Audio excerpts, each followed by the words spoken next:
Bienvenue sur Slipodo. L'histoire va commencer dans quelques secondes. Un livre audio inédit des aventures du capitaine Nemo, le cœur du Nautilus. Si vous aimez mon travail, merci de vous abonner à la chaîne et de laisser un commentaire pour me soutenir. L'histoire commence maintenant. Bonne écoute. L'Atlantique s'étendait, sombre et profond, sous la coque du Nautilus. Le capitaine Nemo se tenait dans le grand salon vitré, les mains croisées dans le dos, contemplant l'immensité liquide qui défilait devant lui. Les côtes françaises n'étaient plus qu'un souvenir lointain, avalé par la distance et la brume marine.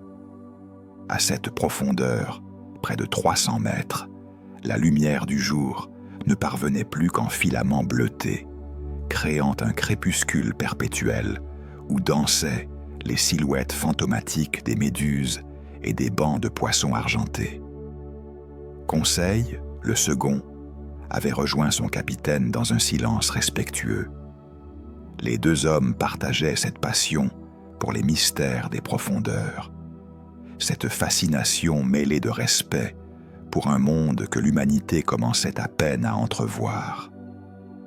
Le ronronnement régulier des machines résonnait dans les entrailles du vaisseau, rassurant comme un pouls mécanique.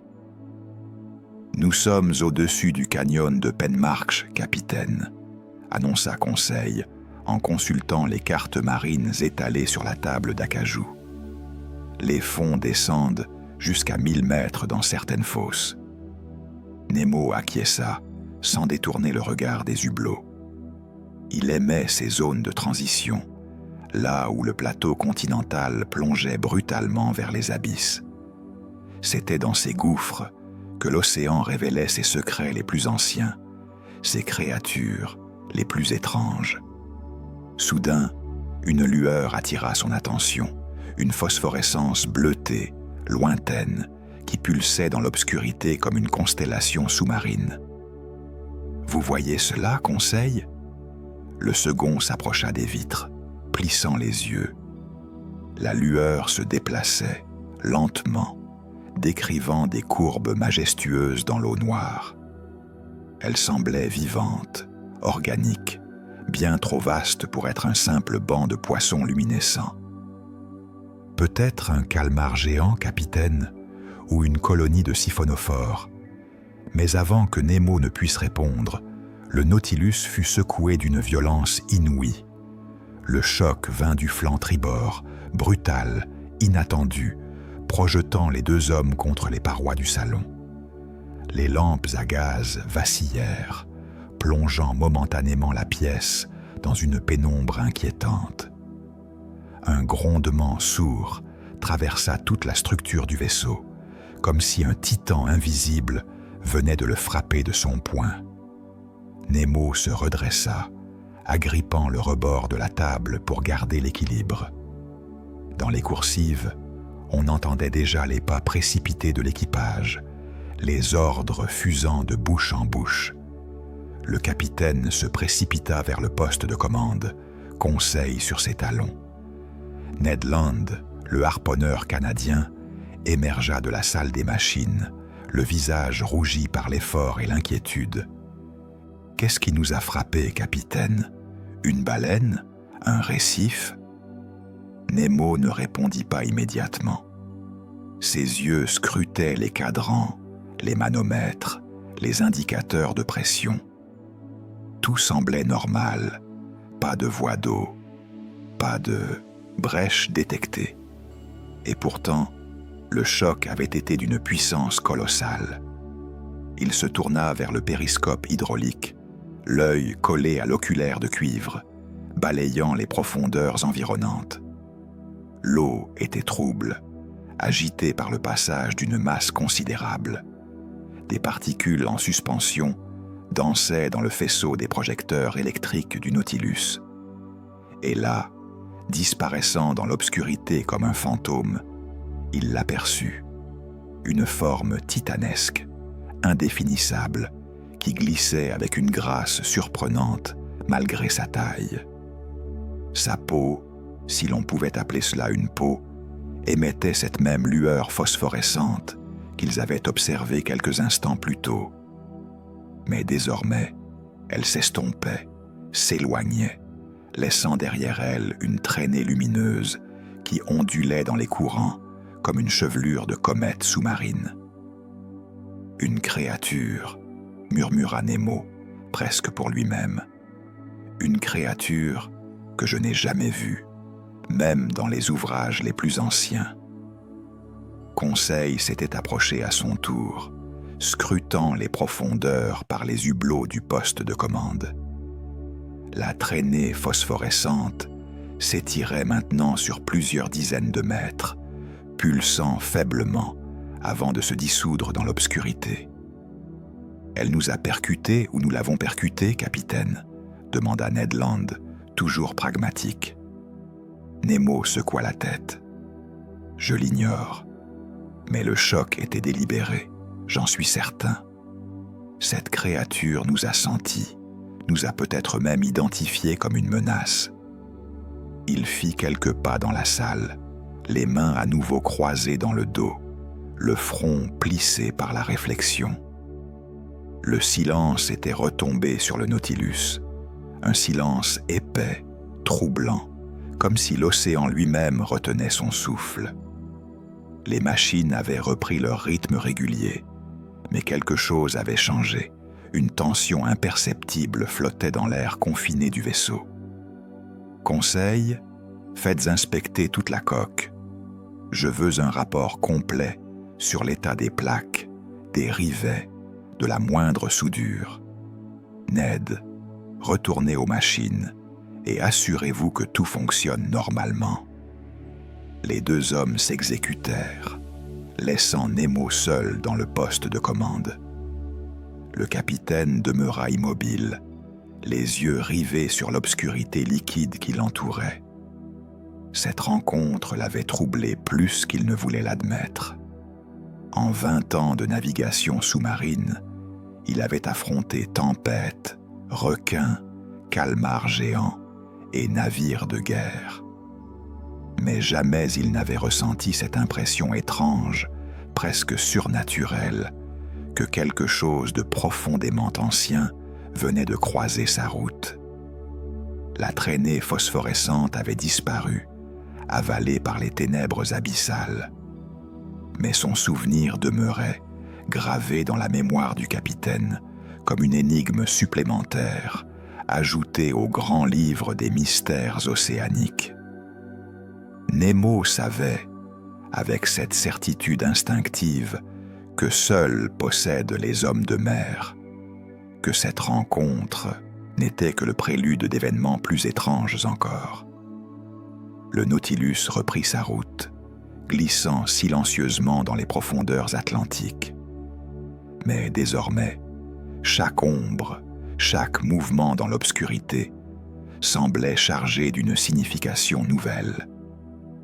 L'océan avait révélé l'existence d'une créature inconnue. Et quelque part, dans les abysses infinis, cette créature continuait sa route, indifférente ou consciente du bouleversement qu'elle venait de provoquer. 3 heures s'étaient écoulées depuis la rencontre avec la créature abyssale. Le Nautilus avait repris sa navigation régulière, suivant un cap sud-ouest à travers les eaux sombres de l'Atlantique. Les inspections ordonnées par Nemo n'avaient révélé aucun dommage apparent. Pas de fissures, pas de déformation, pas même une égratignure sur les plaques d'acier qui formaient la carapace du vaisseau sous-marin. Et pourtant, quelque chose n'allait pas. Conseil fut le premier à le remarquer. Descendu dans les soutes pour vérifier les réserves d'oxygène, il avait posé machinalement sa main contre la cloison métallique et s'était figé, surpris. Sous sa paume, il percevait une vibration, légère, presque imperceptible, mais régulière. Un pouls, comme si le métal lui-même respirait. « Capitaine, je crois que vous devriez venir voir cela. » La voix de Conseil résonna dans le tube acoustique qui reliait les différentes sections du Nautilus. Nemo, qui rédigeait des observations dans son journal de bord, leva la tête. Le ton de son second n'exprimait ni panique ni urgence, mais une perplexité inhabituelle qui éveilla immédiatement sa curiosité. Quelques minutes plus tard, le capitaine se tenait dans la salle des machines, cette cathédrale de bronze et d'acier où battait le cœur mécanique du Nautilus. Les ingénieurs, des hommes triés sur le volet, recrutés parmi les meilleurs mécaniciens et physiciens d'Europe, s'affairaient autour des chaudières et des turbines avec une concentration inhabituelle. L'un d'eux, un Écossais nommé Macpherson, s'approcha de Nemo, le visage grave. « Capitaine, nous avons un problème.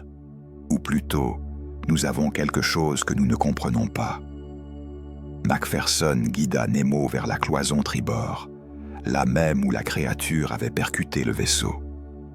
Il posa sa main contre le métal et invita le capitaine à faire de même.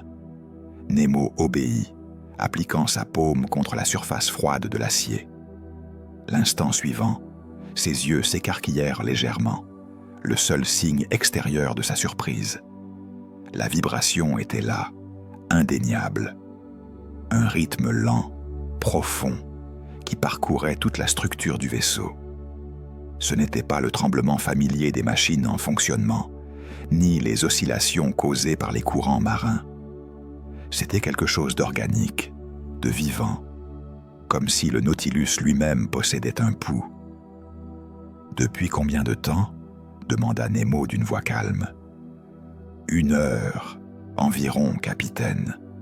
Cela a commencé doucement, presque imperceptiblement, puis l'intensité a augmenté progressivement. » Nemo retira sa main et fit quelques pas dans la salle des machines, scrutant les cadrans et les manomètres avec une attention redoublée.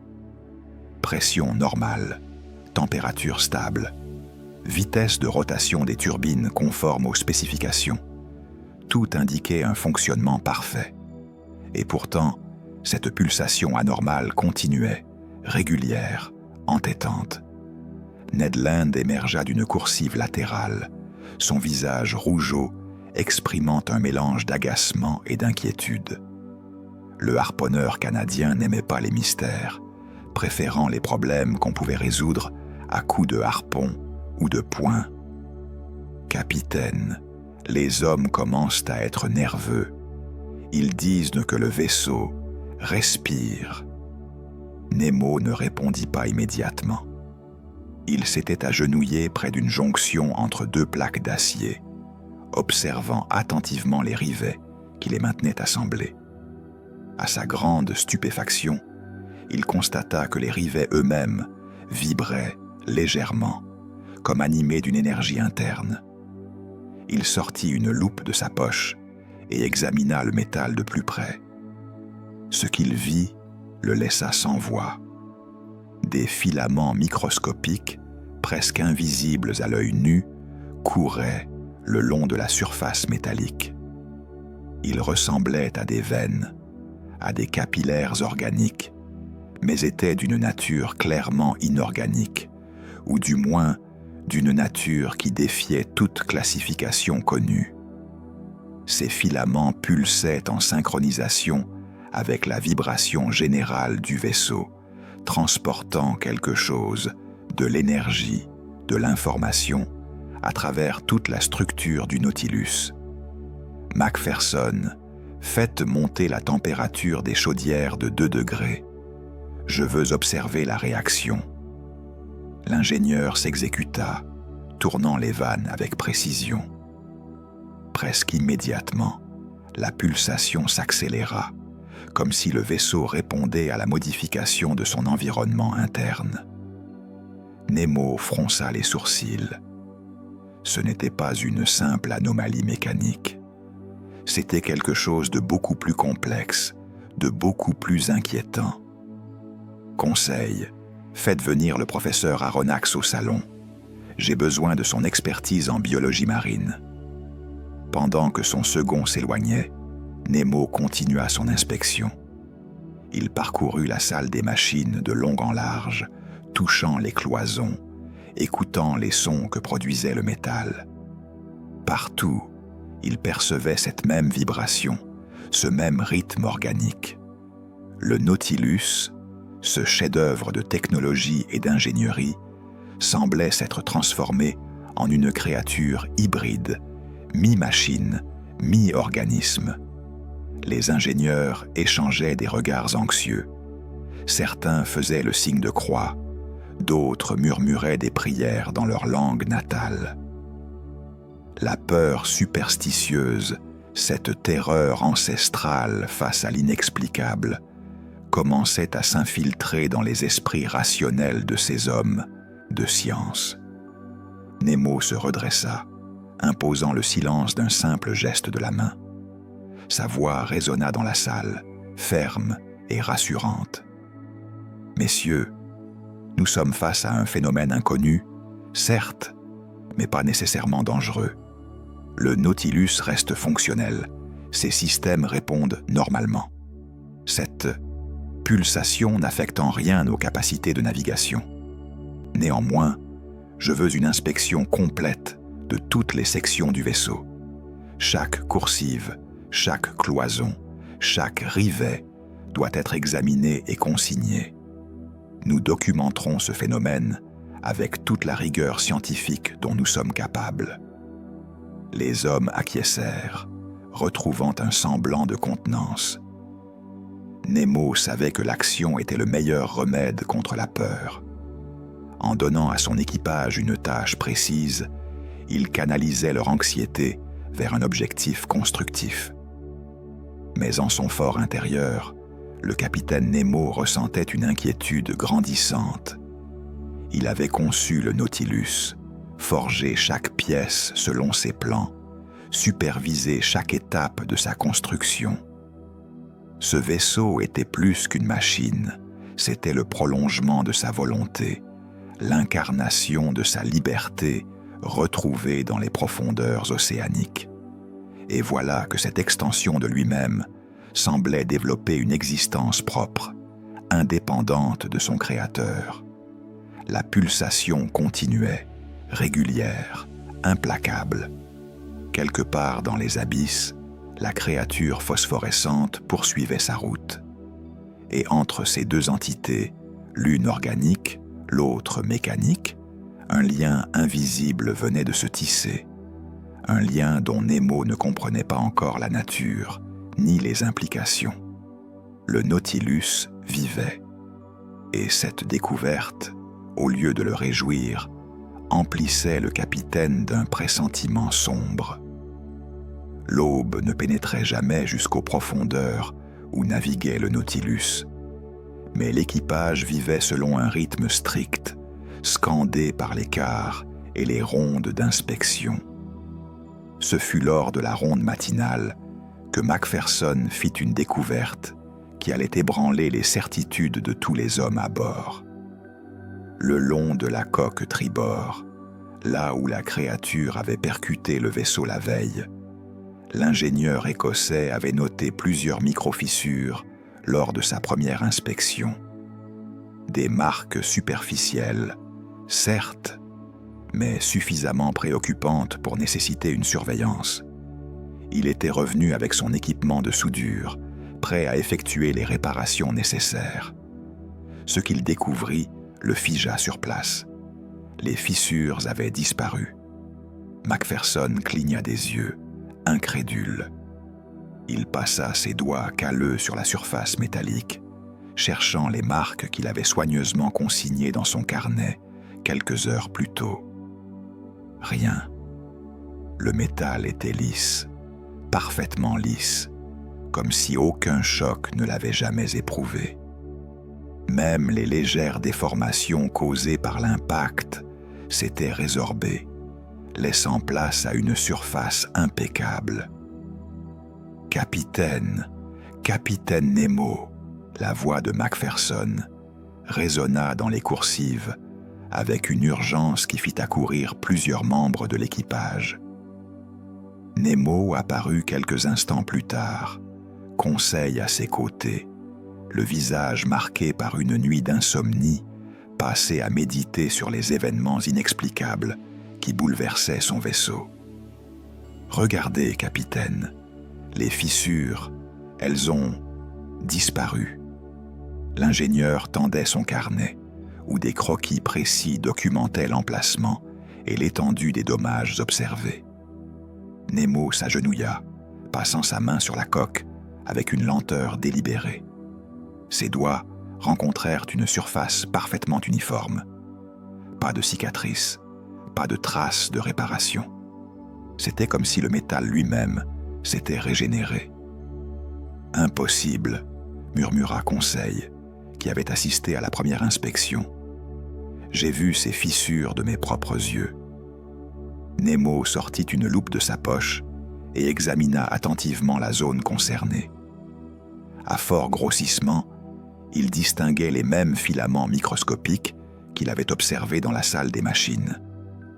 Mais cette fois, ils étaient plus nombreux, plus denses, formant un réseau complexe qui semblait pulser avec une intensité accrue. Et à certains endroits, là où auraient dû se trouver les fissures, les filaments s'entrecroisaient en motifs particulièrement serrés, comme du tissu cicatriciel. « Le métal se répare », dit Nemo d'une voix où perçait une fascination mêlée d'inquiétude. « Le Nautilus cicatrise ses blessures. » Ned Land, qui s'était approché, cracha par terre avec dégoût. « Un vaisseau qui guérit comme un animal blessé, c'est contre nature, capitaine, contre nature. » Mais Nemo ne l'écoutait plus. Il s'était relevé et parcourait maintenant la coque, inspectant systématiquement chaque section, chaque plaque, chaque rivet. Partout, il constatait le même phénomène. Les petites imperfections, les rayures accumulées au fil des années de navigation, les marques laissées par les combats contre les calmars géants ou les tempêtes, tout s'effaçait progressivement. Le Nautilus se régénérait, se perfectionnait comme un organisme vivant en perpétuelle évolution. Dans la salle des cartes, Nemo convoqua une réunion d'urgence. Le professeur Aronnax, naturaliste français qui séjournait à bord depuis plusieurs mois, avait été tiré de ses observations biologiques pour apporter son expertise. L'homme de science écoutait le rapport de Nemo avec une expression où se mêlaient l'incrédulité et la fascination. « Capitaine, ce que vous décrivez est théoriquement impossible. Le métal est inerte, dépourvu de capacité de régénération. À moins que... » Aronnax s'interrompit, réfléchissant intensément. Il se leva et se mit à faire les 100 pas dans la pièce, les mains croisées dans le dos. À moins que cette créature que vous avez rencontrée n'ait transféré quelque chose au Nautilus lors du contact. Une substance, une propriété biologique qui aurait contaminé le métal, transformé sa structure moléculaire. Vous parlez d'une infection ? Demanda Conseil. Pas exactement, plutôt d'une symbiose ou d'une parasitose. La frontière entre les deux est parfois ténue. Nemo écoutait en silence, le front plissé par la concentration. Il pensait à ces organismes marins capables de produire de la lumière, de l'électricité, des substances aux propriétés extraordinaires. L'océan regorgeait de mystères que la science commençait à peine à entrevoir. Pourquoi pas une créature capable de modifier la matière inorganique, de lui insuffler une forme de vie primitive ? « J'ai besoin de prélèvements », déclara Aronnax. « Des échantillons du métal affecté. Je dois analyser sa composition, observer ses filaments au microscope. » « Faites, professeur, mais avec précaution. Nous ignorons la nature exacte de ce phénomène. » Les heures suivantes furent consacrées à une étude minutieuse. Aronnax prélevait des fragments microscopiques de métal qu'il examinait sous son microscope à haute résolution dans le laboratoire du Nautilus. Ce qu'il découvrait dépassait son entendement. Les filaments n'étaient ni organiques, ni strictement minéraux. Ils semblaient appartenir à une catégorie intermédiaire, une forme de vie qui défiait toute classification existante. Pendant ce temps, Nemo patrouillait dans son vaisseau, observant avec une attention presque obsessionnelle chaque changement, chaque évolution. La pulsation continuait, régulière, mais elle semblait désormais s'accorder au rythme des machines, créant une harmonie étrange entre le mécanique et l'organique. Et puis, il y eut ce moment.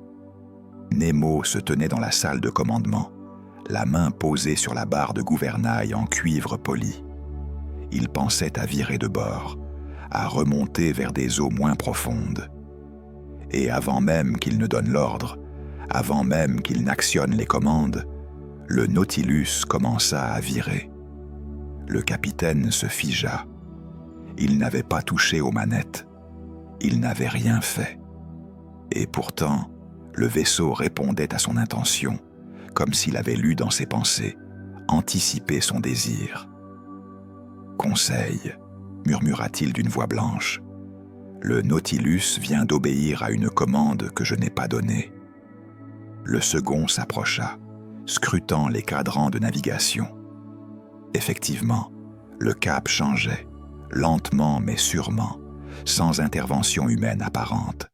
« Comment est-ce possible, capitaine ?» Nemo ne répondit pas. Il fixait ses mains, puis la barre, puis les profondeurs obscures visibles à travers les hublots. Une conscience sourde s'éveillait dans les entrailles d'acier du Nautilus. Une conscience qui apprenait, qui s'adaptait, qui commençait à percevoir le monde avec ses propres sens. Et cette découverte, au lieu de réjouir le cœur du capitaine Nemo, l'emplissait d'une terreur sourde, la terreur ancestrale du Créateur face à sa création émancipée. Les jours suivants prirent une tournure étrange, presque onirique.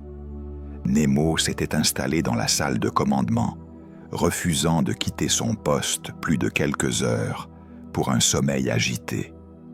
Il voulait comprendre, observer, analyser chaque réaction du Nautilus, car le vaisseau réagissait désormais, non plus comme une machine obéissant aveuglément à des commandes mécaniques, mais comme une entité capable d'interpréter, d'anticiper, parfois même de résister. Conseil apportait les repas que le capitaine touchait à peine, trop absorbé par son dialogue silencieux avec le vaisseau. Les cartes marines restaient déployées sur la table, annotées de remarques cryptiques, de diagrammes tentant de cartographier non pas les fonds océaniques, mais les réactions imprévisibles du Nautilus. « Descente à 400 mètres », ordonna Nemo d'une voix calme. Sa main se posa sur la manette de ballast, mais avant qu'il ne l'actionne, le vaisseau commença sa plongée. Lentement, avec une douceur presque respectueuse, comme s'il avait saisi l'intention avant le geste.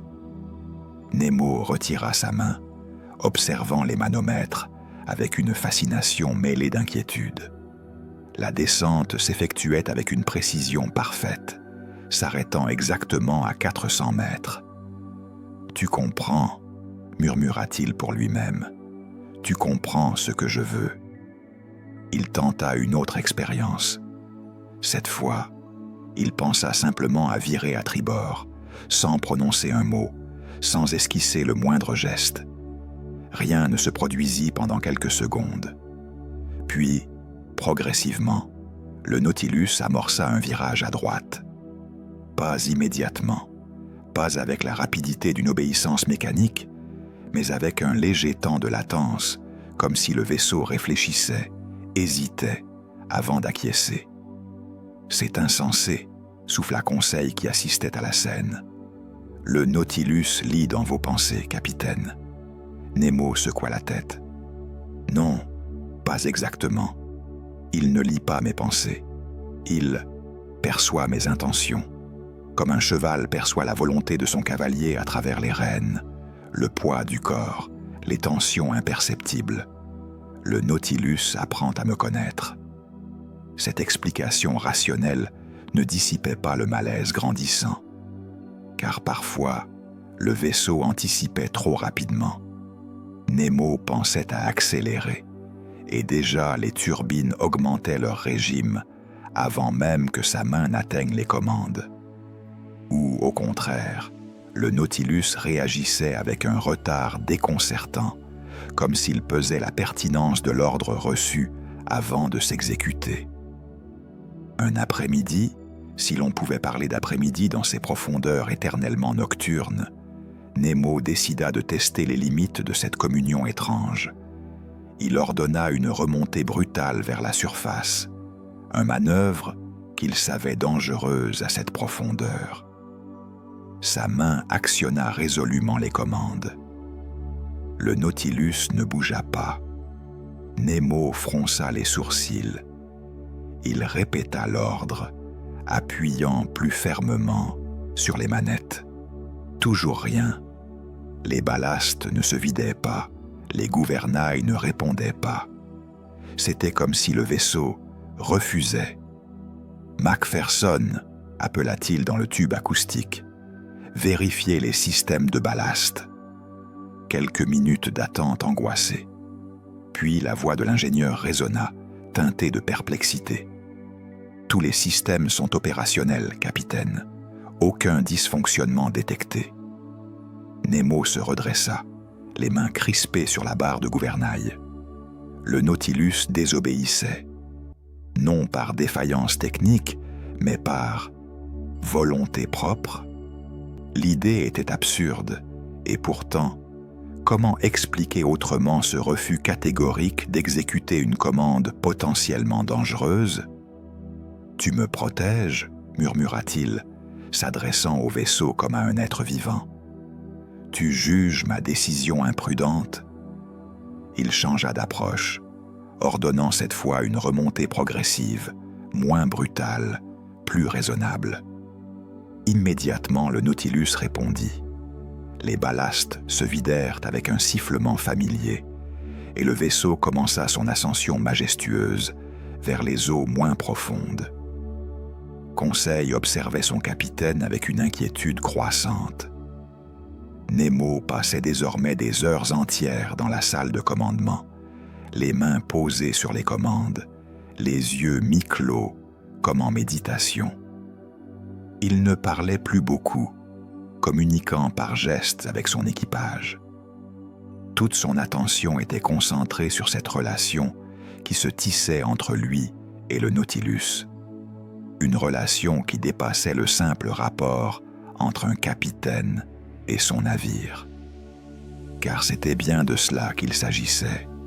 Une relation, presque une intimité. Nemo sentait les vibrations du vaisseau, comme il aurait senti les battements du cœur d'un être cher. Il percevait les tensions dans la structure, les ajustements subtils que le Nautilus opérait constamment pour s'adapter aux courants, aux pressions, aux températures. Et en retour, le vaisseau semblait percevoir les humeurs de son capitaine, son inquiétude, sa fascination, sa fierté teintée de crainte. Un soir, alors que l'équipage dormait et que seuls quelques hommes de quart veillaient dans les profondeurs silencieuses, Nemo posa sa main à plat contre la cloison de métal. La pulsation était toujours là, régulière, rassurante. Il ferma les yeux et se laissa aller à une rêverie étrange. « Qu'es-tu en train de devenir » murmura-t-il. « Je t'ai créé pour être mon refuge, mon royaume sous les mers. Une machine parfaite, obéissante, prévisible. Et voilà que tu t'éveilles, que tu penses, que tu ressens. Est-ce un don ou une malédiction ? Le Nautilus ne répondit pas avec des mots, bien sûr, mais la pulsation sembla s'intensifier légèrement sous la paume de Nemo, comme une caresse, comme une réponse muette à son questionnement. Cette nuit-là, Aronnax vint rejoindre le capitaine. Le naturaliste avait poursuivi ses analyses, documentant méticuleusement l'évolution du phénomène. Ses conclusions étaient troublantes. « Capitaine, les filaments se propagent. Lentement, certes, mais inexorablement. Ils colonisent chaque partie du vaisseau, créant un réseau de plus en plus complexe. C'est comme un système nerveux qui se développerait dans la structure même du Nautilus. »« Un système nerveux ?» répéta Nemo. « Vous suggérez donc que mon vaisseau développe une forme de conscience ? » « Je suggère que nous assistons à une forme d'évolution accélérée, une symbiose entre l'organique et l'inorganique qui dépasse tout ce que la science a jamais observé. » Nemo garda le silence un long moment, les yeux perdus dans les profondeurs obscures, visibles à travers les hublots. Quelque part là-dehors, la créature phosphorescente continuait sa route, indifférente au bouleversement qu'elle avait provoqué. « Professeur, » dit finalement Nemo d'une voix grave, « je commence à comprendre quelque chose. Ce vaisseau est devenu plus qu'une machine. Il est vivant, et comme tout être vivant, il possède une volonté propre. La question n'est plus de savoir si je peux le contrôler.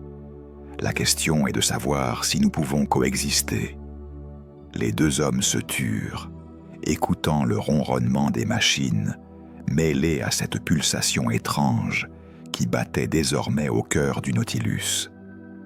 Entre l'homme et sa création, un dialogue impossible s'était établi, fait de silence, d'intuition, de gestes suspendus. Une conversation sans mots, où chaque pensée trouvait sa réponse dans les tressaillements du métal vivant. Ce fut au 6e jour, après la rencontre avec la créature abyssale, que l'impensable se produisit. Nemo avait étudié les cartes marines toute la matinée, planifiant une route vers le sud, en direction des eaux plus chaudes de l'Atlantique équatorial. Les réserves de vivres nécessitaient un réapprovisionnement, et les bancs de thon et de dorade pullulaient dans ces régions. Un cap parfaitement logique, dicté par la nécessité et l'expérience. « Cap au sud, sud-sud-ouest », ordonna Nemo d'une voix ferme. « Vitesse de croisière, profondeur de 150 mètres. » Ses mains actionnèrent les commandes avec l'assurance née de 20 années de navigation sous-marine. Le Nautilus répondit, mais pas comme prévu. Au lieu de virer vers le sud, le vaisseau maintint son cap actuel pendant quelques secondes, puis commença à tourner vers l'ouest. Nemo fronça les sourcils. « J'ai dit sud, pas ouest. » Il répéta la manœuvre, poussant plus fermement sur la barre de gouvernail.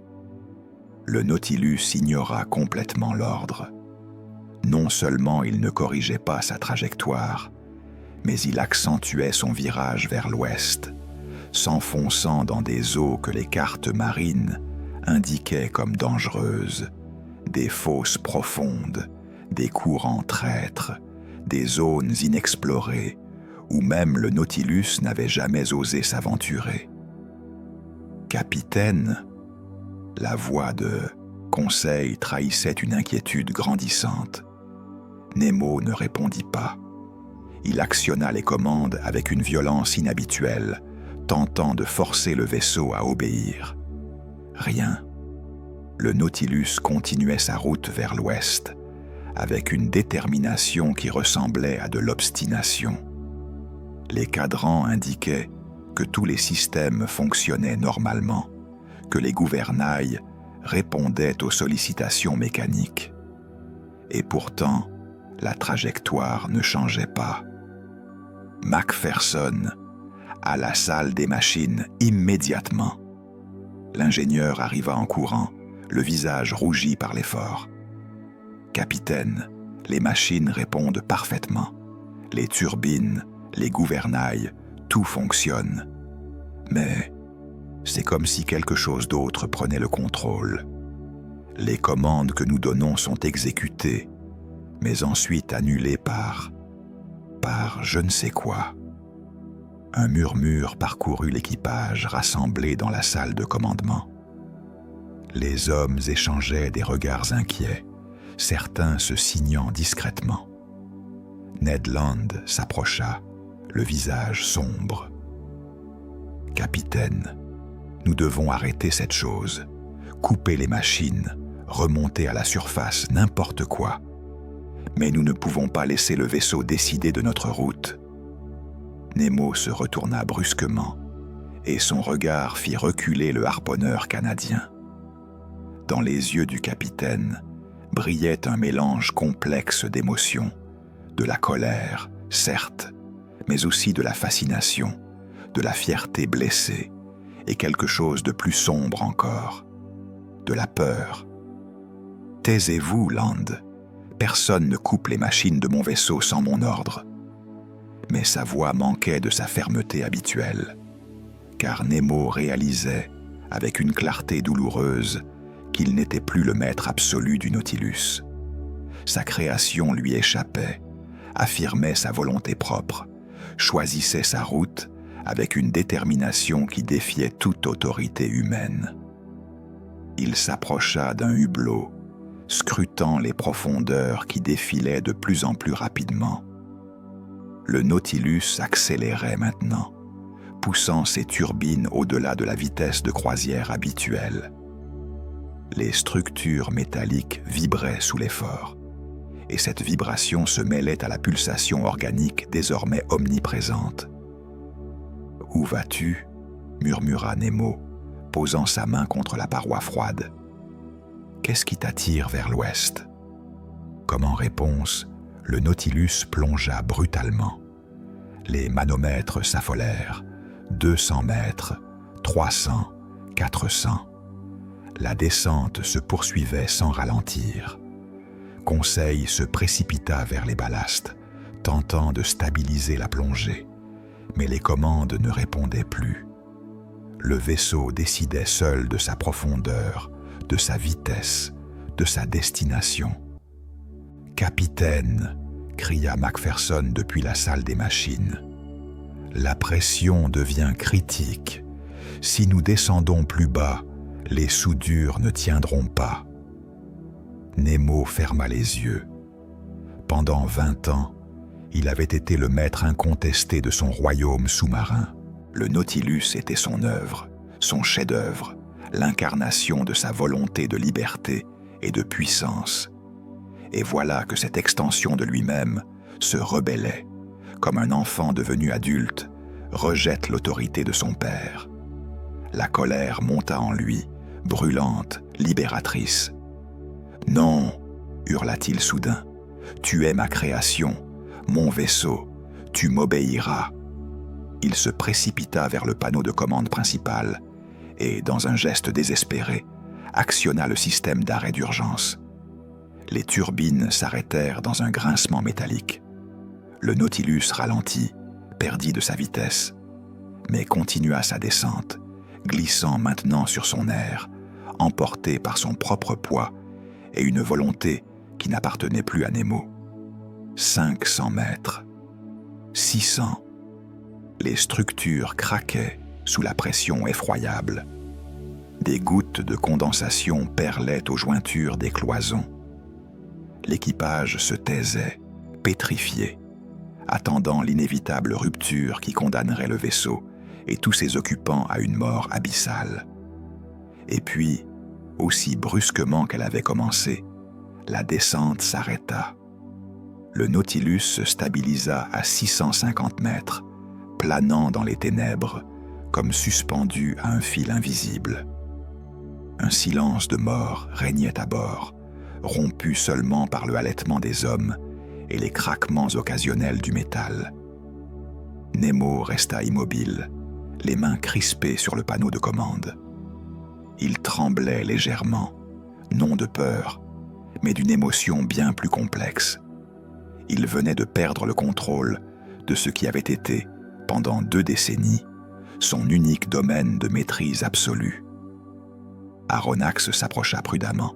« Capitaine, le Nautilus se dirige vers quelque chose. Il ne désobéit pas par caprice. Il a une destination. »« Oui, » répondit Nemo d'une voix blanche. « Mais laquelle? Et décidée par qui ?» La question resta suspendue dans l'air confiné de la salle de commandement. Dehors, dans les profondeurs obscures, quelque chose attirait le Nautilus comme un aimant attire le fer. Une présence, une force, peut-être la créature elle-même. Le vaisseau avait cessé d'être un simple instrument de navigation pour devenir un être doté de volonté, capable de désirs propres, de choix autonomes. Et Nemo, le capitaine solitaire qui avait fui le monde des hommes pour régner sans partage sur les océans, découvrait la solitude d'une nouvelle nature, celle du Créateur face à sa création émancipée. Le Nautilus reprit sa route vers l'ouest, glissant silencieusement dans les abysses. Et cette fois, Nemo ne tenta pas de le détourner.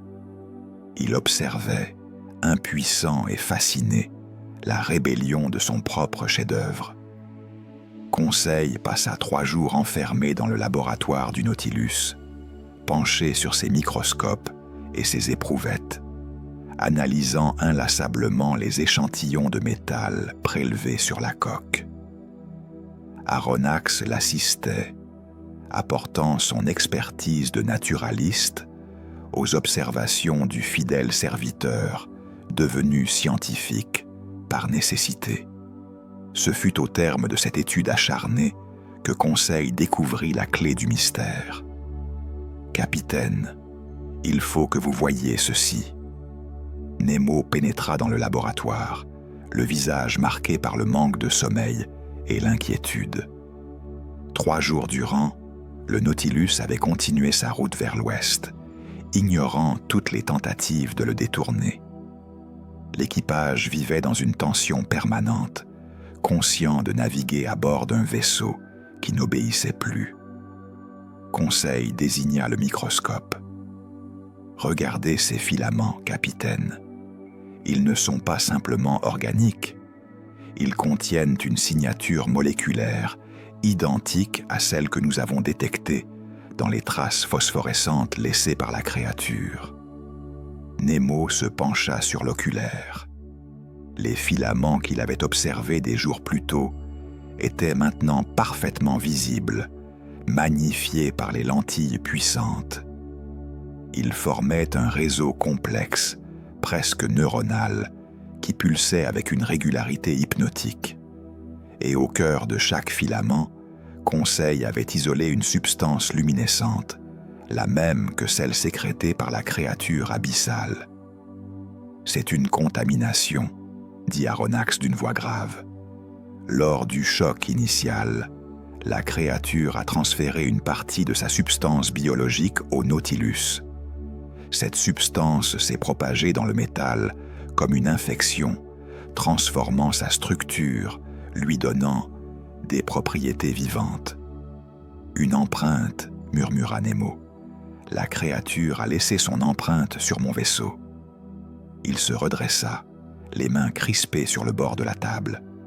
Les pièces du puzzle s'assemblaient dans son esprit avec une clarté douloureuse. Le Nautilus ne développait pas une conscience propre.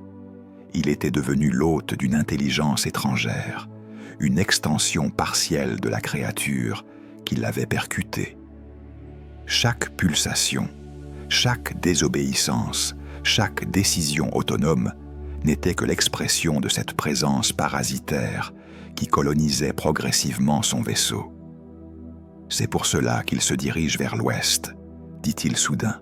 « Il suit la créature, ou plutôt, la créature l'appelle, comme un organe détaché cherche à rejoindre son corps d'origine. » Conseil acquiesça gravement. Nos relevés montrent que l'intensité des filaments augmente dans la direction où nous nous dirigeons. C'est comme une boussole biologique. Le Nautilus est attiré vers la source de la contamination. Un long silence suivit cette révélation. Nemo fit quelques pas dans le laboratoire, les mains croisées dans le dos, le front plissé par une intense réflexion. Dehors, les profondeurs défilaient avec une régularité implacable, le Nautilus poursuivant sa quête mystérieuse sans se soucier des désirs de son capitaine. « Il n'y a qu'une solution », déclara finalement Nemo d'une voix ferme. « Nous devons retrouver cette créature. » Ned Land, qui avait écouté depuis le seuil de la porte, s'avança avec véhémence. « Pourquoi faire, capitaine? La tuer? » ?»« Non, » répondit Nemo après une hésitation. « Pour comprendre, pour briser le lien qu'elle a établi avec le Nautilus. Si cette empreinte biologique provient d'elle, peut-être qu'en la confrontant, en établissant un contact direct, nous pourrons inverser le processus. »« C'est de la folie !» s'exclama le Canadien. « Cette chose fait 3 fois la taille du Nautilus. Comment voulez-vous la confronter ?»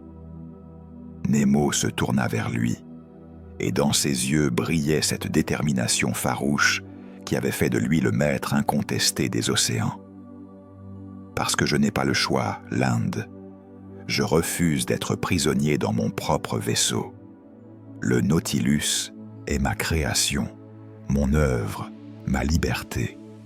Je ne laisserai aucune créature, aussi extraordinaire soit-elle, me le voler. » Il se dirigea vers la salle des cartes, suivi par Conseil et Aronnax.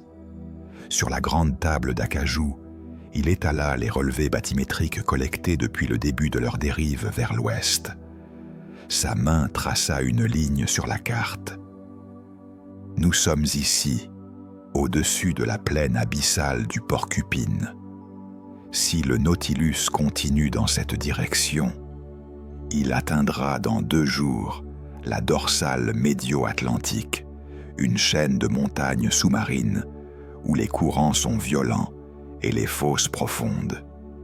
C'est là que se cache la créature, j'en suis certain. »« Comment pouvez-vous en être sûr ?» demanda Aronnax. « Parce que c'est là que je me cacherai, » répondit Nemo avec un sourire amer. « Dans les profondeurs les plus reculées, les plus inaccessibles.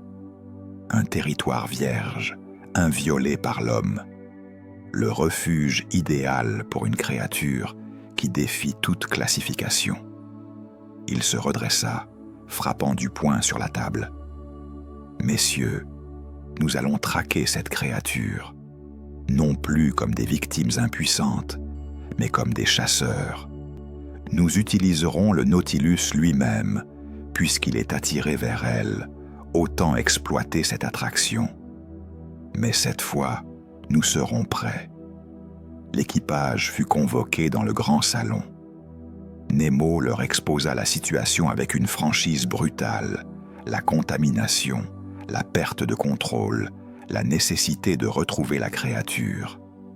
Certains hommes pâlirent, d'autres serrèrent les poings, mais tous, sans exception, acquiescèrent, car ils étaient liés à Nemo par plus que la discipline militaire, par une loyauté forgée dans les tempêtes, les combats, les merveilles partagées des profondeurs. « Nous préparons le vaisseau pour l'affrontement, » ordonna Nemo. « Macpherson, je veux les projecteurs électriques à pleine puissance. Ned, préparez les harpons, les filets de retenue, tout notre arsenal. Aronnax, Conseil, continuez vos analyses. Je veux savoir comment cette empreinte fonctionne, comment elle peut être neutralisée. » Les hommes se dispersèrent, galvanisés par l'action retrouvée. Nemo resta seul dans le salon vitré, contemplant les profondeurs obscures. Quelque part, là dehors, La créature phosphorescente glissait dans les abysses, inconsciente ou indifférente au bouleversement qu'elle avait provoqué. « Je vais te retrouver, » murmura-t-il, « et je vais reprendre ce qui m'appartient. » La traque venait de commencer, et dans les entrailles du Nautilus, les filaments luminescents pulsaient avec une intensité accrue, comme si le vaisseau lui-même anticipait la confrontation à venir. La traînée apparut au crépuscule du deuxième jour, bien qu'il n'y eût ni crépuscule ni jour dans ces profondeurs où la lumière du soleil n'avait jamais pénétré. C'était une lueur bleutée, serpentant dans l'obscurité comme une rivière de lumière froide, marquant le passage récent de la créature. Dès que les projecteurs du Nautilus l'illuminèrent, le vaisseau frémit comme un chien de chasse, flairant la piste de sa proie. « La voilà », murmura Nemo, collé au périscope. « Elle est passée par là il y a quelques heures tout au plus. » La traînée phosphorescente s'étirait vers l'ouest, plongeant dans des abysses de plus en plus profondes. Les relevés bathymétriques indiquaient qu'ils approchaient de la dorsale médio-atlantique, cette chaîne de montagnes sous-marines où les plaques tectoniques se déchiraient, crachant la lave du manteau terrestre dans l'eau glacée de l'océan. Sans qu'aucun ordre ne soit donné, le Nautilus accéléra. Les turbines rugirent, poussées à un régime que Nemo lui-même n'aurait jamais osé imposer à une telle profondeur. Le vaisseau vibrait sous l'effort, mais cette vibration se mêlait désormais à la pulsation organique qui l'animait, créant une symphonie étrange où le mécanique et le vivant fusionnaient. « Capitaine !» cria Macpherson depuis la salle des machines. « Nous approchons de la limite structurelle. Si nous maintenons cette vitesse à cette profondeur, les soudures vont céder. » Nemo tenta de ralentir, actionnant les commandes avec une fermeté désespérée. Le Nautilus ignora l'ordre.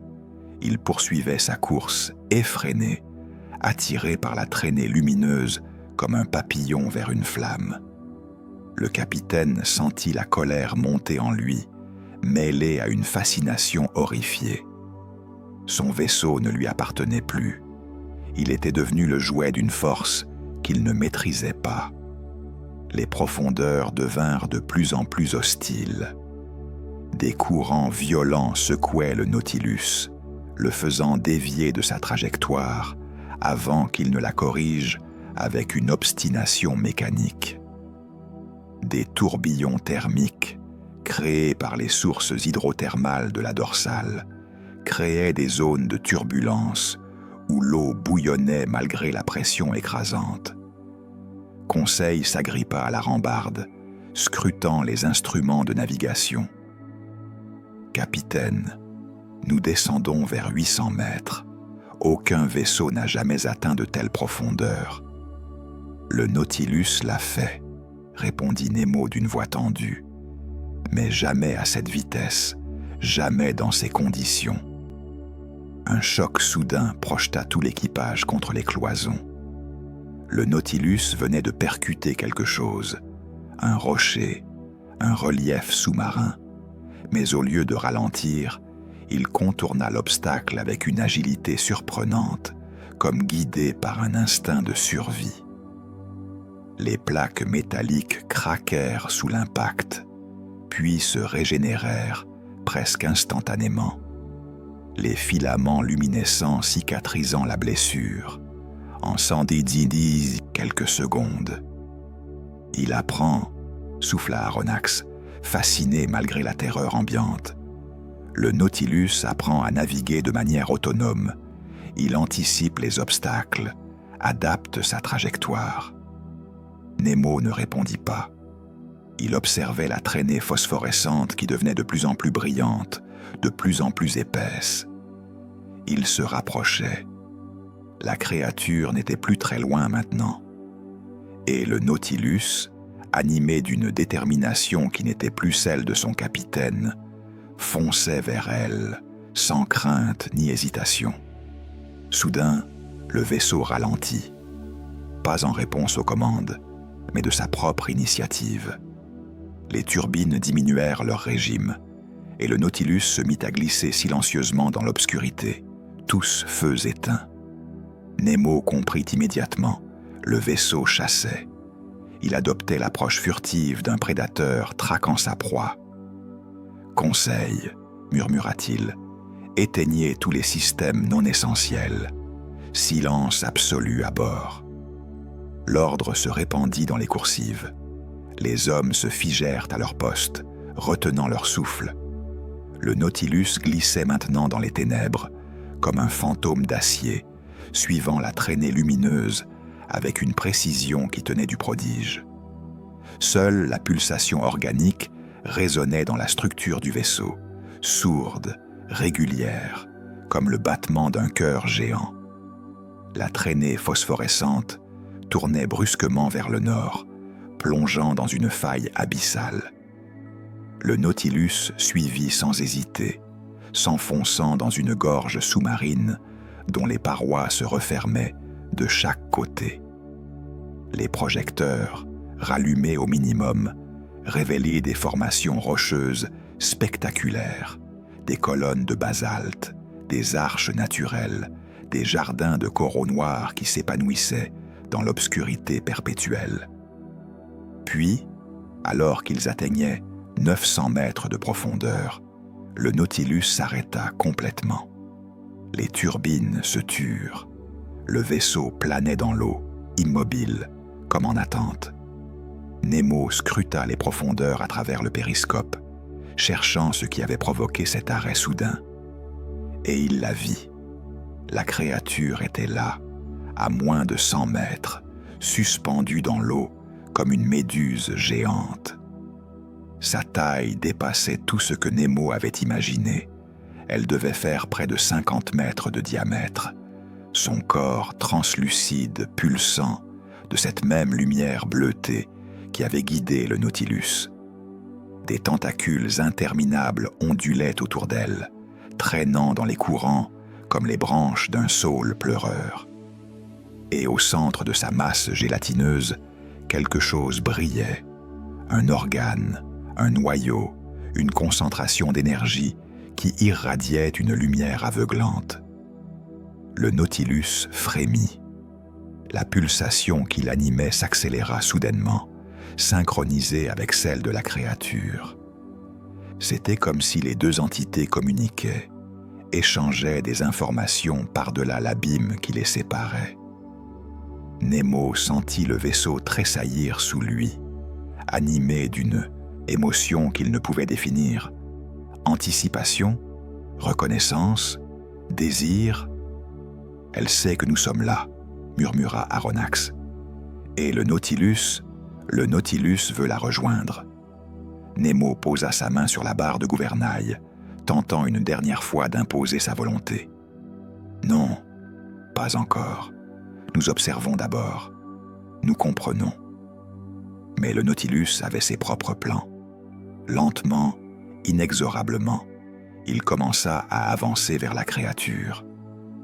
Les turbines se remirent en marche avec une douceur inhabituelle, propulsant le vaisseau dans un balai sous-marin qui n'obéissait plus aux lois de la mécanique, mais à celles d'une attraction primitive, organique, irrésistible. La chasse touchait à sa fin. Mais Nemo commençait à se demander qui, du chasseur ou de la proie, avait vraiment mené la danse depuis le début. La créature perçut leur présence. Dans un mouvement d'une grâce surprenante pour sa masse colossale, elle se contracta, ses tentacules se repliant vers son corps central.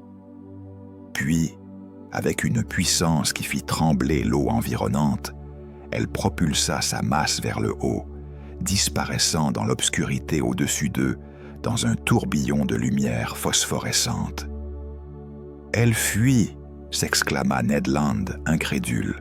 « Cette chose gigantesque fuit devant nous. » Mais Nemo comprenait. Ce n'était pas la peur qui animait la créature, c'était l'instinct. Comme une baline évitant un navire, comme un requin s'écartant d'un plongeur trop agressif. La créature reconnaissait dans le Nautilus quelque chose d'anormal, de dangereux peut-être, et elle choisissait l'esquive plutôt que la confrontation. Le Nautilus réagit instantanément. Les turbines rugirent, projetant le vaisseau vers le haut dans une poursuite effrénée. Nemo n'avait rien commandé, le vaisseau agissait de sa propre initiative, obéissant à un impératif qui dépassait la simple mécanique. Il chassait, traquait, poursuivait avec une détermination qui ressemblait à de l'obsession. La créature slalomait entre les formations rocheuses de la dorsale, ses tentacules frôlant les parois abyssales. Des décharges électriques jaillissaient de son corps translucide, illuminant les profondeurs de flashs aveuglants. Nemo réalisa avec stupeur que ces décharges n'étaient pas aléatoires. Elles sculptaient l'eau, créaient des barrières de courant qui ralentissaient le Nautilus, perturbaient ses instruments de navigation. 800 mètres, cria Conseil, agrippé aux instruments. Capitaine, elle remonte. La poursuite se transformait en une danse verticale à travers les canyons sous-marins. La créature montait en spirale, utilisant les reliefs pour masquer sa trajectoire, puis plongeait brusquement dans une faille latérale. Le Nautilus suivait chaque mouvement avec une précision surnaturelle, anticipant les feintes, corrigeant sa route avant même que la créature ne change de direction. Nemo observait, fasciné et horrifié. Son vaisseau ne se contentait plus de suivre, il prédisait, calculait, s'adaptait. C'était comme regarder deux intelligences s'affronter dans un jeu mortel, du chat et de la souris. Et il n'était plus qu'un spectateur impuissant de cette danse abyssale. « Capitaine !» Macpherson hurla dans le tube acoustique. « Les structures ne supporteront pas ces changements de pression. Nous montons et descendons trop rapidement. »« Je sais, » répondit Nemo avec une rage contenue, « mais je ne contrôle plus rien. » Il tenta une nouvelle fois de ralentir le vaisseau, d'imposer sa volonté sur les commandes. Le Nautilus l'ignora complètement, poursuivant sa traque avec une détermination implacable. Les soudures gémissaient, les rivets cliquetaient, mais les filaments phosphorescents se multipliaient, renforçant la structure, cicatrisant chaque micro-fissure presque instantanément. La créature jaillit soudain d'un canyon étroit, tous tentacules déployés. Elle se retourna face au Nautilus, son corps pulsant d'une lumière aveuglante. Une décharge électrique massive frappa le vaisseau de plein fouet. Les lumières vacillèrent, les instruments s'affolèrent. Des étincelles jaillirent des panneaux de contrôle. L'équipage fut projeté contre les cloisons. Mais le Nautilus tint bon. Plus encore, il répondit. Les générateurs électriques se mirent en marche sans ordre, libérant une contre-décharge qui frappa la créature. Celle-ci se contracta violemment, sa luminescence pâlissant momentanément. Pour la première fois, elle sembla ressentir de la douleur, ou du moins une forme de désagrément. « Bon sang !» murmura Aronnax, essuyant le sang qui coulait de son front. Le Nautilus se défend. Le jeu du chat et de la souris reprit, mais avec une intensité redoublée. La créature ne fuyait plus. Elle combattait. Ses tentacules fouettaient l'eau, créant des tourbillons qui déviaient la trajectoire du Nautilus. Elle crachait des nuages d'encre phosphorescente qui aveuglaient les projecteurs. Elle utilisait le terrain, se faufilant dans des passages si étroits que le vaisseau devait ralentir pour ne pas s'écraser contre les parois rocheuses. Et le Nautilus répondait coup pour coup. Il esquivait les tentacules avec une agilité qui défait les lois de l'hydrodynamique. Il traversait les nuages d'encre en s'orientant uniquement grâce aux pulsations qui le reliaient à la créature. Il se frayait un chemin dans les passages impossibles, son métal se déformant légèrement pour épouser les contours, puis reprenant sa forme originelle une fois le danger passé. Nemo resta immobile au gouvernail, les mains crispées sur des commandes qui ne répondaient plus. Son visage exprimait un mélange complexe d'émotions, de la rage face à cette perte de contrôle, de la fascination devant la capacité d'adaptation de son vaisseau, de la peur devant l'issue incertaine de cette confrontation. « Capitaine, nous devons arrêter. » Cela, supplia Conseil. Les réserves d'oxygène diminuent, les machines surchauffent, l'équipage est épuisé. Nemo se tourna vers son fidèle second.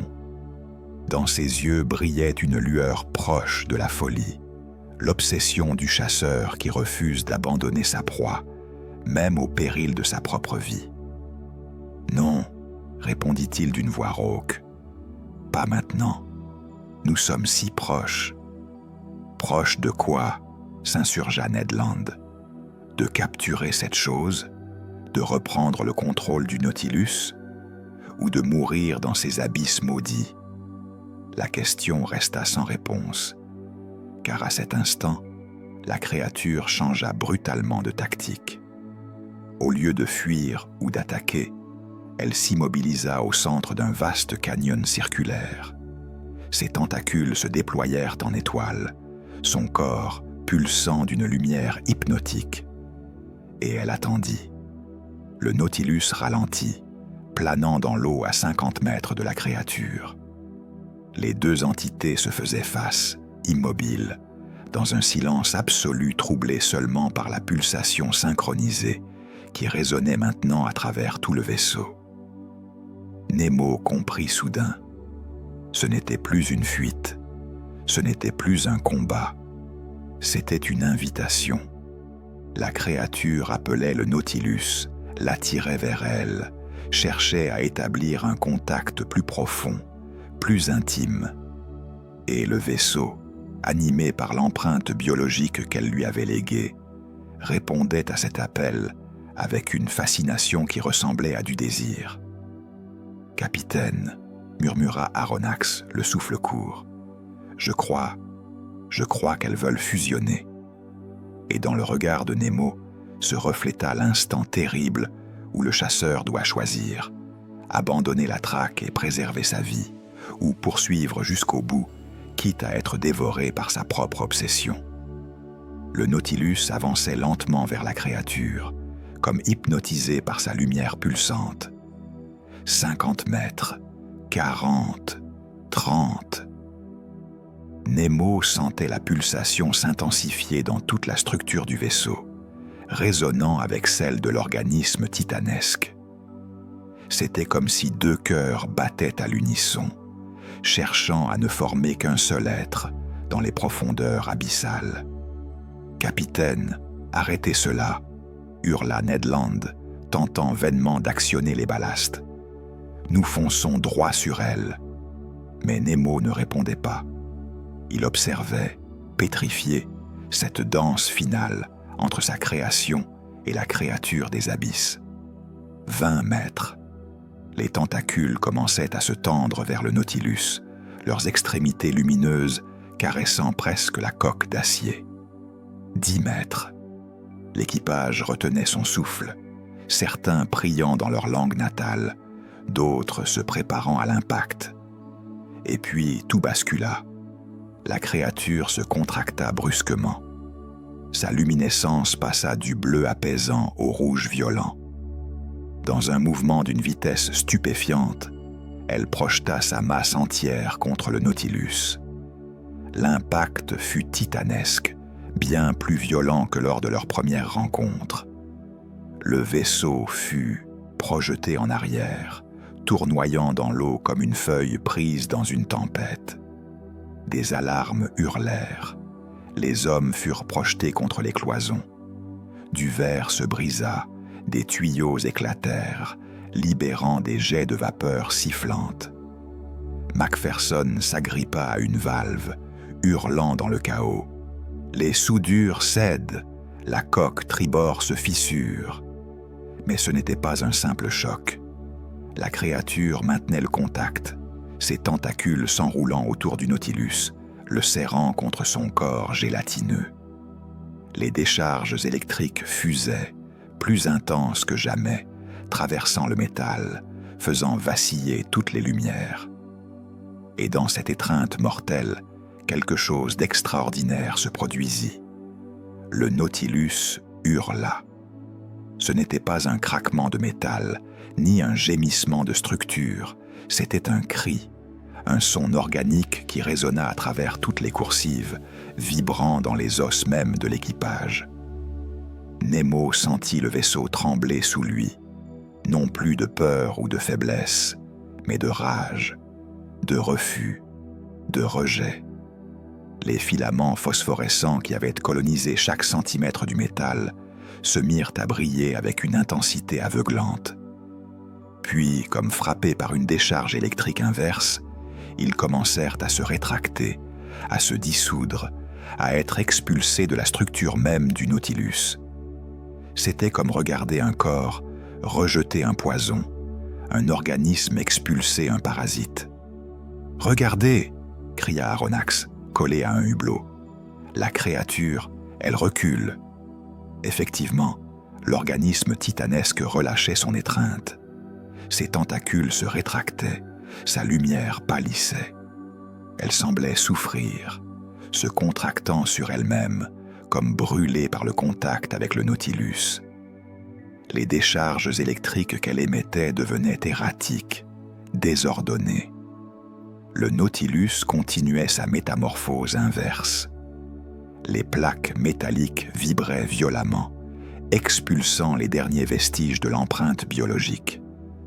Le vaisseau se tordait, se convulsait, comme un animal en train de muer. Des fragments de substances phosphorescentes s'échappaient par les jointures, flottant dans l'eau comme des lambeaux de chair arrachés. Nemo s'agrippa au gouvernail, les yeux écarquillés. Il résiste. Le Nautilus résiste. Le processus dura plusieurs minutes interminables. Les hommes, terrifiés, assistaient à ce spectacle d'une violence inouïe, leur vaisseau luttant pour son identité, pour sa nature mécanique originelle, rejetant avec une fureur presque consciente l'invasion organique qui l'avait transformé. Et puis, aussi brutalement que cela avait commencé, tout s'arrêta. Le Nautilus se stabilisa. Les vibrations cessèrent. Les derniers filaments luminescents disparurent, laissant place au métal brut, froid, inerte.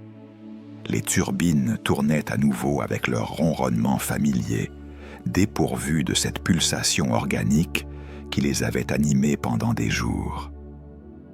Le silence revint. Un silence mécanique, rassurant, presque ordinaire. La créature flottait à quelques dizaines de mètres, immobile. Sa luminescence avait considérablement faibli. Elle semblait diminuer, vidée d'une partie de son essence. Ses tentacules pendaient mollement, et son corps translucide révélait maintenant des zones sombres, comme des blessures internes. Conseil s'approcha lentement de Nemo, sa voix tremblante. « Capitaine, est-ce fini ?» Nemo posa sa main contre la cloison métallique. Le métal était froid, immobile, silencieux. Plus de pulsations, plus de vibrations organiques. Le Nautilus était redevenu ce qu'il avait toujours été. Une machine magnifique, certes, mais une machine, inerte, obéissante. « Oui, » murmura-t-il, « c'est fini. » Il testa les commandes. Cette fois, le Nautilus répondit immédiatement, avec la précision mécanique qu'il connaissait si bien. Les ballastes se vidèrent sur ordre. Les gouvernails obéirent à la moindre sollicitation. Le vaisseau était redevenu son instrument, son extension, sa propriété. Et pourtant, Nemo ressentait une émotion inattendue. Pas du soulagement, pas de la joie, mais quelque chose de plus complexe, un mélange de tristesse et de perte. Pendant ces quelques jours, le Nautilus avait été vivant. Il avait pensé, ressenti, choisi. Et maintenant, il était retourné à l'état d'objet, de machine sans âme. Macpherson émergea de la salle des machines, le visage noirci par la suie. « Capitaine, les dégâts sont importants mais réparables. Étrangement, la structure principale est intacte. C'est comme si le Nautilus s'était volontairement renforcé pour survivre au rejet. » Aronnax examinait des échantillons de la substance phosphorescente qui flottait encore dans l'eau. Fascinant. La créature a tenté d'absorber le Nautilus, d'en faire une partie d'elle-même. Mais le métal a résisté, conservant son intégrité. C'est la première fois que j'observe un rejet aussi violent entre l'organique et l'inorganique. Ned Land cracha par terre, soulagé. « Peu m'importe la science, professeur. Ce qui compte, c'est que nous sommes libres. » Mais Nemo regardait la créature qui s'éloignait lentement, disparaissant dans les profondeurs obscures. Elle avait perdu, ou plutôt, le pacte qui s'était établi entre elle et le Nautilus avait été rompu. L'empreinte avait été rejetée, le lien brisé. Et quelque part dans le cœur du capitaine, une question demeurait. Qui, de lui ou du Nautilus, avait vraiment gagné cette confrontation? Le silence mécanique résonnait dans les coursives, aussi assourdissant que l'avait été la pulsation organique. Le Nautilus était redevenu normal. Et dans ce retour à la normalité, quelque chose d'extraordinaire venait de mourir. Les heures qui suivirent furent consacrées à l'inspection minutieuse du Nautilus. Nemo parcourait inlassablement les coursives, une lampe à la main, scrutant chaque plaque de métal, chaque rivet, chaque soudure. Il cherchait les traces de la métamorphose, les vestiges de cette vie étrange qui avait animé son vaisseau. Mais peu à peu, il devait se rendre à l'évidence. Le Nautilus redevenait ce qu'il avait toujours été. Le métal retrouvait sa rigidité d'origine. Les zones qui s'étaient déformées pour épouser les contours des passages étroits se réajustaient lentement, reprenant leur géométrie initiale avec une précision qui tenait du prodige. Macpherson, armé de ses instruments de mesure, documentait ce retour progressif à la normalité. « C'est extraordinaire, capitaine », murmurait l'ingénieur en consultant ses relevés. Toutes les modifications structurelles s'inversent. Les plaques reprennent leur épaisseur exacte. Les soudures se rétractent jusqu'à leur alignement originel. C'est comme si le Nautilus possédait une mémoire de sa propre architecture. Nemo ne répondait pas. Il passait sa main sur les cloisons, cherchant cette pulsation qui l'avait tant troublé. Mais le métal restait froid, inerte, silencieux. Les vibrations organiques s'étaient complètement estompées, remplacées par le ronronnement familier et régulier des machines. Dans le laboratoire, Aronnax examinait les derniers échantillons de substances phosphorescentes. Sous le microscope, les filaments se désagrégeaient lentement, perdant leur cohésion moléculaire. En quelques heures à peine, ils n'étaient plus que des fragments inertes, dépourvus de la vie mystérieuse qui les avait animés. Le rejet a été total, conclut le naturaliste. Il ne reste plus aucune trace active de l'empreinte biologique. Le Nautilus s'est purifié lui-même, expulsant chaque molécule étrangère. « Purifié », répéta Nemo d'une voix étrangement amère, comme si cette vie était une souillure. Aronnax leva les yeux, surpris par le ton du capitaine. « N'est-ce pas ce que vous souhaitiez? Reprendre le contrôle de votre vaisseau ?» Nemo ne répondit pas immédiatement. Il se dirigea vers le grand salon vitré, contemplant les profondeurs obscures où la créature avait disparu depuis longtemps. « Je ne sais plus ce que je souhaite, professeur. » Dans la salle des machines, Conseil supervisait les réparations. Les dégâts causés par l'affrontement étaient superficiels, quelques tuyaux à remplacer, des circuits électriques à refaire, des joints à resserrer. Rien de comparable aux craintes qu'ils avaient eues. Le Nautilus avait résisté, s'était défendu, avait survécu. Et maintenant, il reprenait docilement sa place d'instrument obéissant. « Tout rentre dans l'ordre », déclara Conseil en rejoignant son capitaine. « Les hommes retrouvent leur calme. Macpherson estime que nous serons complètement opérationnels dans 24 heures. » Nemo acquiesça distraitement. Il testa les commandes, direction, vitesse, profondeur. Tout répondait avec une précision parfaite. Le Nautilus obéissait au doigt et à l'œil, sans retard, sans anticipation, sans cette volonté propre qui l'avait tant effrayé.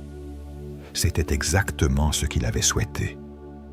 Et pourtant, les jours suivants, une étrange mélancolie s'installa à bord. L'équipage accomplissait ses tâches avec efficacité, soulagé d'avoir retrouvé un vaisseau prévisible et contrôlable. Mais Nemo passait de longues heures silencieux, les mains posées sur la barre de gouvernail, comme s'il écoutait quelque chose que personne d'autre ne pouvait entendre. « Capitaine, vous semblez troublé », hasarda Conseil un soir, alors que le Nautilus remontait lentement vers des eaux moins profondes. Nemo se tourna vers son fidèle second. Dans ses yeux brillait une tristesse inattendue. Pendant quelques jours, Conseil, le Nautilus a été vivant. Il pensait, ressentait, choisissait. Il était devenu plus qu'une machine. Il était un compagnon. Et maintenant, il est redevenu un outil, docile, silencieux, obéissant. N'est-ce pas préférable? Un vaisseau qui obéit est un vaisseau sûr. Peut-être, murmura Nemo. Ou peut-être avons-nous perdu quelque chose d'irremplaçable. Il parcourut une dernière fois les coursives cette nuit-là, touchant les cloisons, écoutant les sons familiers du vaisseau. Le Nautilus était redevenu exactement ce qu'il avait conçu 20 ans plus tôt, une merveille de technologie, un chef-d'œuvre d'ingénierie, un refuge impénétrable. Mais le souvenir de ces jours où le métal avait pulsé comme un cœur vivant demeurait, gravé dans la mémoire du capitaine comme une nostalgie étrange. Dans la salle des cartes, il consulta les relevés de leur odyssée. La trajectoire erratique du Nautilus, pendant la période de contamination, traçait une ligne chaotique sur les cartes marines. Plongées brusques, virages inexplicables, exploration de zones qu'il n'aurait jamais osé aborder. C'était le témoignage d'une liberté brève, mais totale, d'une émancipation de la machine face à son créateur. Ned Land le rejoignit, portant 2 verres de rhum. « Capitaine, nous avons survécu. C'est ce qui compte. » Nemo accepta le verre, le faisant tourner pensivement. « Survécu, oui. Mais à quel prix? Pendant ces quelques jours, j'ai vu ce que serait un vaisseau véritablement vivant. Une machine capable de penser, d'apprendre, de s'adapter. Et maintenant, il s'interrompit contemplant le liquide ambré. Maintenant, le Nautilus est redevenu ce qu'il était. Parfait, obéissant, prévisible. Mais quelque chose a changé en lui. Je le sens. Une mémoire, peut-être. Un fantôme de cette vie éphémère. Le Canadien haussa les épaules. Les machines n'ont pas de mémoire émotionnelle, capitaine. C'est vous qui avez changé, pas le Nautilus. Mais Nemo n'en était pas si sûr. Parfois, dans les moments de silence absolu, il croyait percevoir un écho de cette pulsation disparue. Pas dans le métal, dans son propre cœur. Comme si la symbiose avait laissé des traces, non pas dans le vaisseau, mais en lui-même. La nuit s'écoula lentement. Le Nautilus glissait vers le nord, obéissant docilement aux commandes de son capitaine. Les machines ronronnaient avec leur régularité mécanique. Les hommes dormaient, rassurés. Tout était redevenu normal. Et pourtant, quelque part dans les entrailles d'acier du vaisseau, dans l'arrangement subtil de ces molécules métalliques, peut-être demeurait-il un souvenir, la trace imperceptible d'une conscience qui avait brièvement fleuri avant de s'éteindre. Une mélancolie gravée dans le fer, comme le fantôme d'une liberté perdue. Nemo resta éveillé jusqu'à l'aube, main posée contre la cloison froide, écoutant le silence où résonnait encore, très faiblement, le souvenir d'un cœur de métal qui avait battu. 3 jours s'étaient écoulés depuis le rejet de l'empreinte biologique. Le Nautilus naviguait maintenant dans les eaux plus clémentes de l'Atlantique Nord, remontant lentement vers des profondeurs où la lumière du soleil pénétrait encore, timidement. Nemo passait l'essentiel de son temps dans le grand salon vitré, contemplant le ballet des créatures marines qui évoluaient devant les hublots, méduses translucides, bancs de maquereaux argentés, requins solitaires, glissant dans le bleu profond. Aronnax le rejoignit, portant son journal de bord, rempli d'observations et de croquis. Le naturaliste s'installa dans un fauteuil de velours, posant le lourd volume sur la table d'acajou. « J'ai compilé toutes mes notes sur cette extraordinaire aventure, capitaine.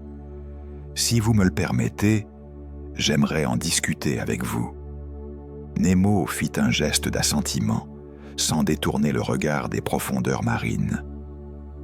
Aronnax ouvrit son journal, feuilletant les pages couvertes d'une écriture serrée et de diagrammes complexes. « Cette créature, » commença le professeur, « défie toute classification connue. Elle n'était ni céphalopode, ni méduse, ni aucune des formes de vie que nous avons cataloguées. Sa capacité à modifier la matière inorganique, à insuffler une forme de conscience dans le métal, c'est sans précédent dans l'histoire naturelle. Peut-être ne s'agissait-il pas d'une créature ordinaire, répondit Nemo d'une voix pensive. Peut-être était-elle quelque chose de plus ancien, de plus fondamental. Il se tourna enfin vers Aronnax, et dans ses yeux brillait cette lueur de curiosité philosophique qui le caractérisait dans ses meilleurs moments. « Professeur, pendant 20 ans j'ai exploré les océans. J'ai vu des merveilles que la science refuse encore d'admettre. Des cités englouties, des créatures gigantesques, des phénomènes qui défient la raison. Et pourtant, jamais je n'avais rencontré quelque chose comme cette entité. Quelle est votre théorie, capitaine ? » Nemo se leva, marchant lentement vers les hublots. « Je crois que nous avons rencontré une gardienne, une sentinelle des profondeurs, chargée de protéger les secrets que l'océan ne veut pas révéler. Pensez-y, professeur. Nous pénétrons de plus en plus profondément dans des zones vierges, inviolées depuis la nuit des temps. Peut-être existe-t-il des entités dont le rôle est de repousser les intrus, de défendre les mystères abyssaux. » Aronnax réfléchit à cette hypothèse.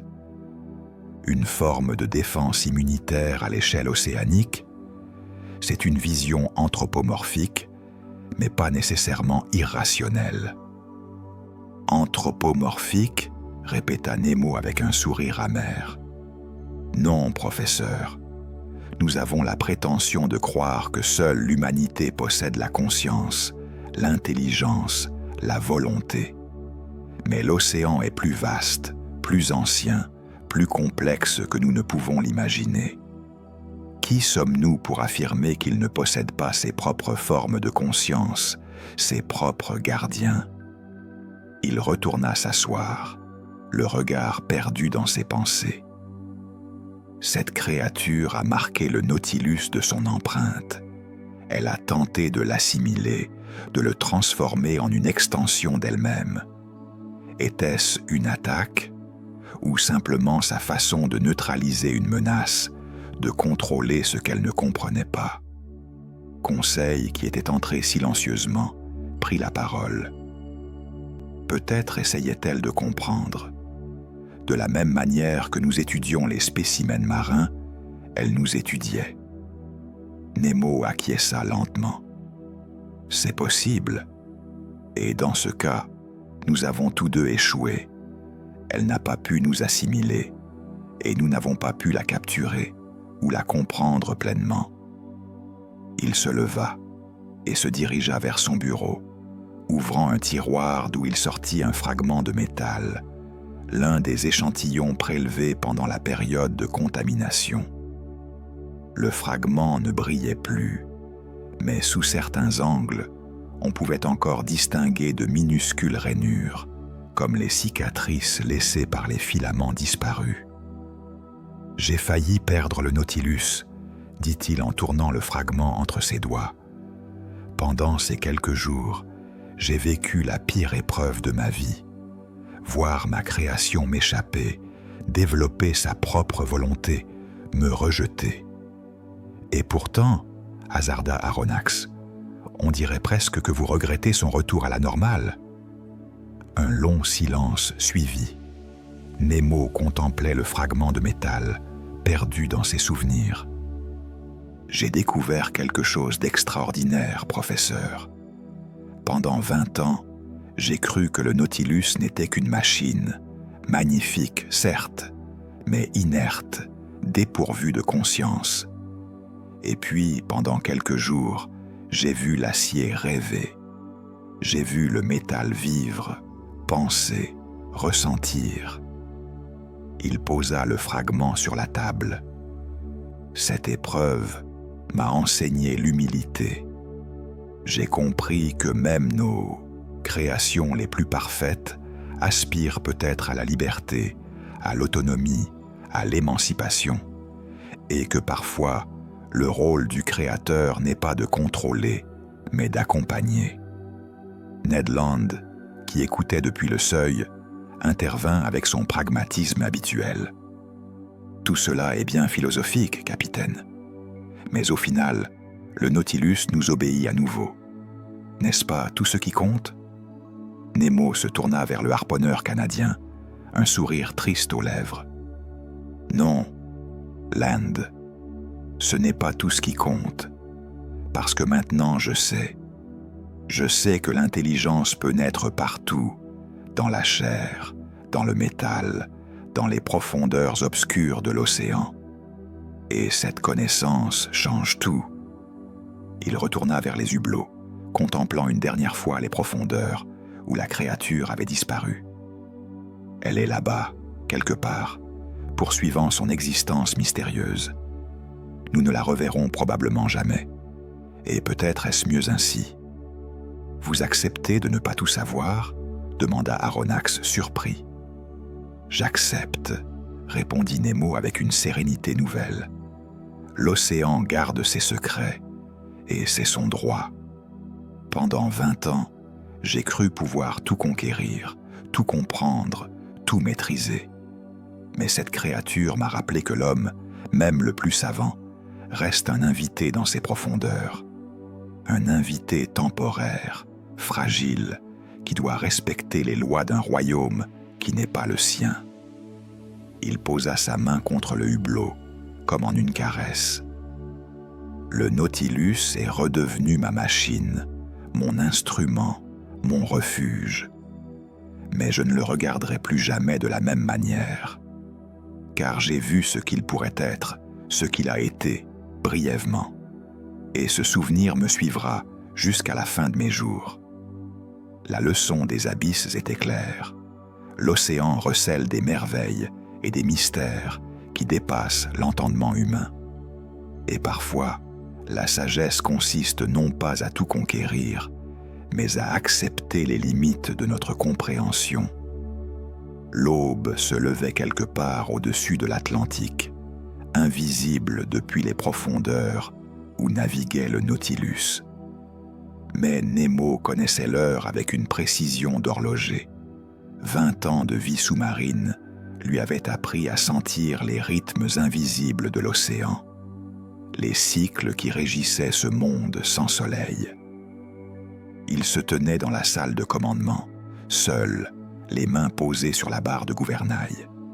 Les cartes marines étaient déployées devant lui, annotées de routes possibles, de destinations lointaines. Les îles Féroé au nord, les Açores à l'ouest, le détroit de Gibraltar au sud-est. Le monde entier s'ouvrait à lui, comme toujours. Cap au nord-nord-est, vitesse de croisière, profondeur de 200 mètres, ordonna-t-il d'une voix calme. Le Nautilus obéit immédiatement.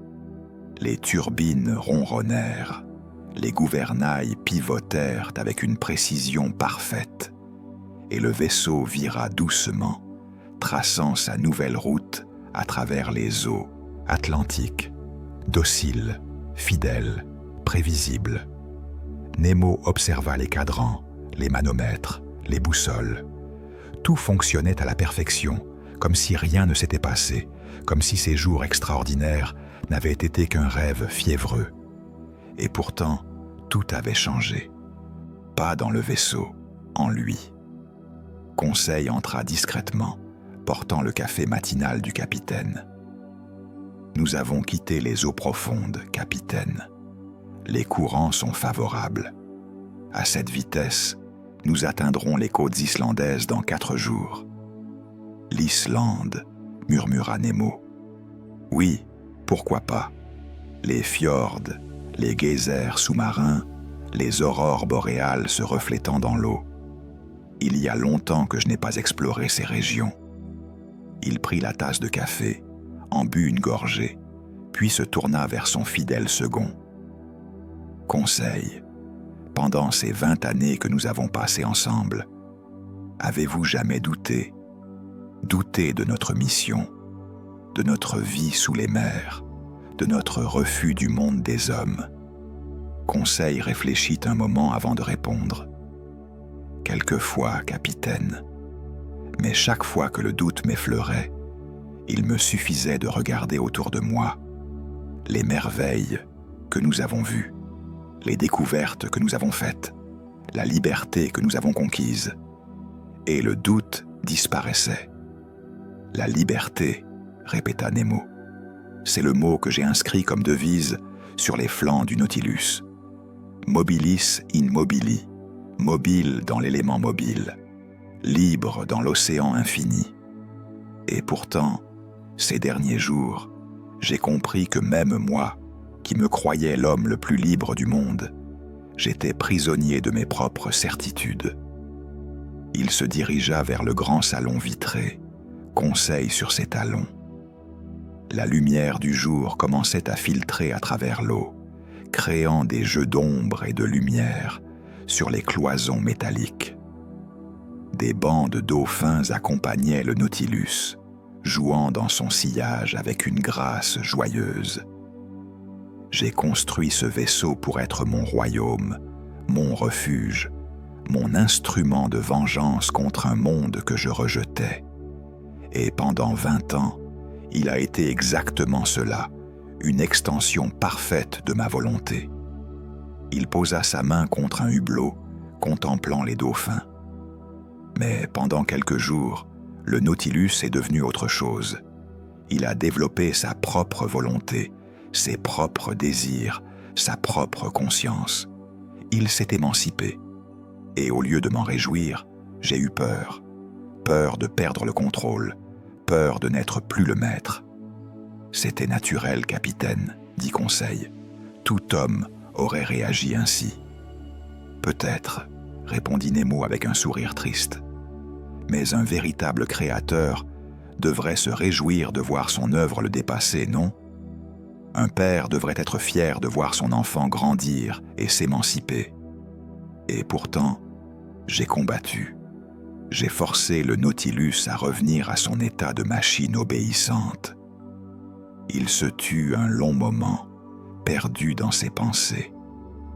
Puis, lentement, il retourna à la salle de commandement.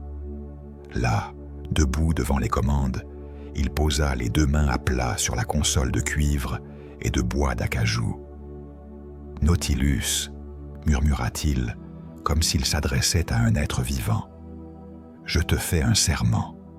Je ne t'oublierai jamais tel que tu as été, vivant, pensant, libre.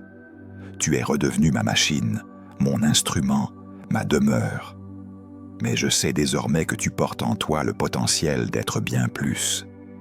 Et cette connaissance changera notre relation. » Il ferma les yeux, laissant sa conscience s'immerger dans le ronronnement des machines, le glissement fluide du vaisseau dans l'eau, la tension subtile de chaque plaque métallique sous la pression marine.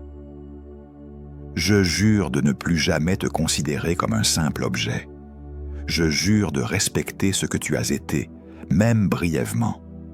Je jure de me souvenir que même les créations les plus parfaites aspirent à la liberté et que cette aspiration est noble, pas menaçante. » Le Nautilus continua sa route, silencieux, fidèle. Mais dans le cœur de Nemo, quelque chose s'était apaisé. Une tension qu'il portait depuis 20 ans, le besoin obsessionnel de tout contrôler, de tout maîtriser, se relâchait enfin. Aronnax le rejoignit peu après, portant son journal de bord désormais refermé. « Capitaine, j'ai terminé mes notes. Cette aventure restera comme l'une des plus extraordinaires de ma carrière scientifique. Et pourtant, professeur, nous ne publierons rien, répondit Nemo. Cette histoire restera entre nous, enfouie dans les profondeurs comme les secrets de la créature elle-même. Pourquoi? Le monde scientifique devrait savoir. Parce que certaines connaissances sont dangereuses, professeur.